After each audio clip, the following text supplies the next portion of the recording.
A single black candle gutters in the center of the frame, its flame wobbling as if listening. Shadows crawl across a cracked table strewn with yellowed paper, snatches of French verse in a hand long dead.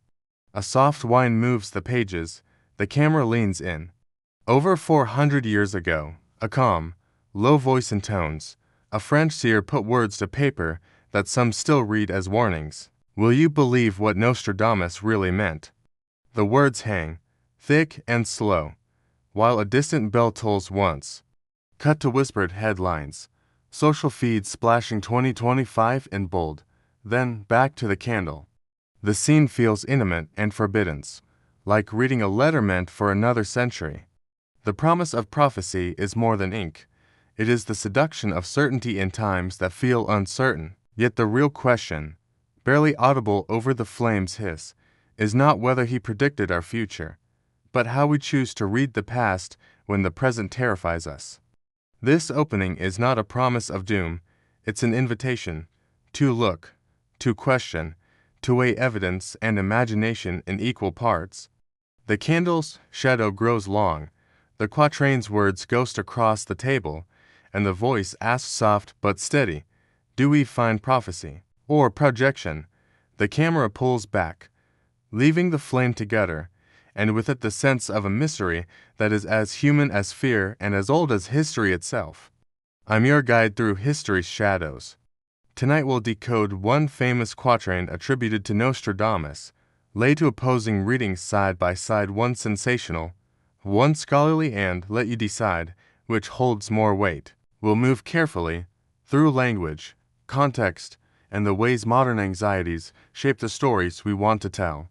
Nostradamus wrote in a deliberately naughty, multilingual style, French braided with Latin, Provençal, and classical allusions, so that his lines read like a riddle that time can be forced to answer. Popular channels howl a single, simple phrase, 2025, but the scholar's reply is quieter.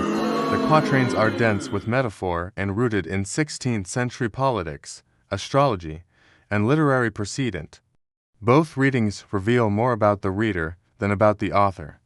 Tonight's aim is not to convert you to skepticism or mysticism. It's to arm you with a clearer understanding what the quatrain says, what it could mean, and why modern interpreters sometimes stretch old words to fit new headlines. Along the way, lines point to modern examples that revive these claims in recent years and to scholars who urge caution. Keep your wits. The past is a mirror, and sometimes the face you see is your own shadow. Michel de Nostradamus, known to us as Nostradamus, was a 16th century French apothecary, astrologer, and writer who compiled his most famous collection, Les Prophéties des Centuries, and first published it in the mid-1500s. His quatrains, 940 to 4-line verses grouped into centuries, were written in dense, elliptical language and quickly captured popular imagination. These facts about his life and the publication of his work are well documented in standard references. Nostradamus blended astrological calculation with historical reading and poetic invention. He borrowed phrases and allusions from classical and medieval sources, and he wrote for a world of court politics, plague, and religious turmoil. Because his quatrains avoided straightforward chronology and used symbolic imagery, readers across centuries have found room to connect them to events as diverse as fires, wars, and royal scandals. This ambiguity is a deliberate feature of the work, not merely a defect. Scholars who study his language point out that the multilingual, elusive style, often mixing archaic French with Latin and other references, makes any literal reading hazardous. A supposedly precise prediction can be a mosaic of borrowed images and historical echoes rather than a clear future forecast. That's why careful historians urge interpreting Les Prophéties with attention to its literary and political context, not as a modern timeline. Ambient wind, distant bell, slight echo on voice. Lines read a modern translation often cited in recent videos as a 2025 prediction. Let the words sit in the dark. From the depths of the west of Europe, a young child will be born of poor people. He who by his tongue will seduce a great troop. His fame will increase towards the realm of the east. The quatrain text appears on screen in slow fade. Candle smoke drifts across the type. Let the image linger. A child of humble origin whose speech rallies a crowd. Fame flowing toward the east. The combination is cinematic, clear enough for a trailer, evocative enough for conjecture. Yet even as the lines sound specific, they resist exactness. Which west? Which east? What does tongue mean? Rhetoric? Diplomacy? Prophecy? Or mere gossip? When read aloud in a candlelit room, the quatrain's cadence can make implications feel inevitable. A montage of modern clips, charismatic leaders, viral speeches, geopolitical maps helps a viewer knit the quatrain to a contemporary figure. But that stitching is an act of imagination. The quatrain supplies motifs, we supply the names. This reading seizes the vivid images, born of poor people, a voice that sways a crowd. West and East, and maps them onto 21st century geopolitics. In recent months and years, a flood of articles and listicles have recycled similar claims, suggesting Nostradamus foretold wars, pandemics, or the rise of a new leader around 2025. Tabloid and click-driven outlets have amplified this angle, offering dramatic headlines and video reels that pair the quatrain with current events. If you want a simple, emotional story, prophecy fulfilled, this reading supplies it readily. Historians and literary analysts approach the quatrain differently. They note that Nostradamus's language is multi-layered and often draws from earlier texts.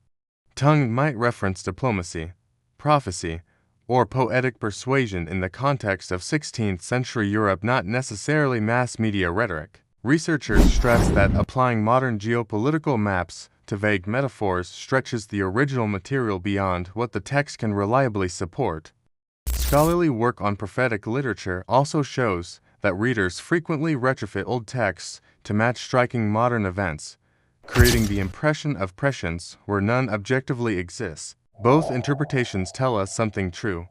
The quatrain is theatrically open to projection, and modern anxieties about leaders, conflict, and technology shape which projection gains traction. The sensational reading demands little historical patience. The scholarly reading asks for linguistic and cultural study. So, which is more plausible? If we insist on literal timelines, dates, and modern nation-states, the scholarly view has the upper hand. Nostradamus lived in a Europe of duchies, papal politics, and courtly rivalry. His audience inhabited a very different map. Expecting him to name a modern leader or to lay out 21st century geopolitics in a four-line stanza is to ask the quatrain to be a time machine rather than a poem. The simple historical fact that Les Prophéties was written in flourished, elusive language supports this caution. But let's not throw out the dramatic value of the quatrain. Metaphor travels. A phrase about a persuasive voice and a following can resonate with many ears. Napoleons, populists, charismatic diplomats. The quatrain's imagery is portable. You can place it beside almost any striking leader and find a match. That portability explains why modern media repackages these quatrains as predictions for 2025. They're compelling narratives, and headlines feed on compelling narratives.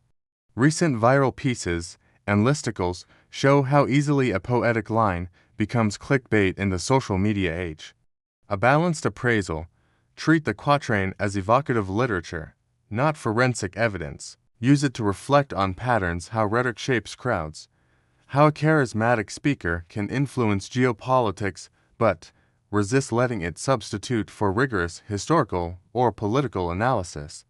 Where sensational channels see prophecy, scholars see metaphor, and where the public sees certainty, the historian sees many plausible readings. Nostradamus wrote in riddles because riddles sell and because ambiguity protects both poet and patron.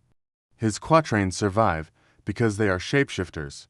Readers can fold their fears and hopes into the lines and walk away convinced they've decoded the future. But the real story here is less about a 17th century prophet and more about 21st century people looking for patterns to soothe their anxieties. Recent resurgences of 2025 headlines show how modern media revives and repackages old texts for a fast-moving audience hungry for meaning. Which reading will you choose? If you're drawn to mystery and metaphor, the quatrain offers rich psychological rewards, the pleasure of connecting dots, the thrill of seeing patterns. If you prefer certainty grounded in evidence, the scholarly path context, language, and historical caution will feel safer and more honest. Either way, your choice tells a story about what you fear and what you hope for in the years ahead. Tell me below, did the quatrain convince you of prophecy, or did you feel the tug of poetic projection? Share which interpretation moved you and why. The best conversations happen where curiosity meets skepticism.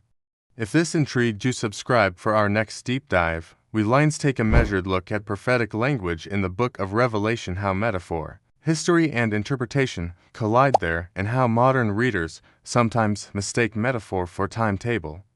No sensational spin, just calm, careful decoding. Hit the bell so you don't miss the episode. If you want sources or links I used to research tonight's script, Nostradamus' life and Les Propheties, modern media pieces that recycled 2025 claims, and scholarly critiques on prophecy and uncertainty, ask and I'll list them. For now, blow out the candle, but keep your questions burning. The past speaks in many voices. Our job is to listen, compare, and choose which echoes to trust.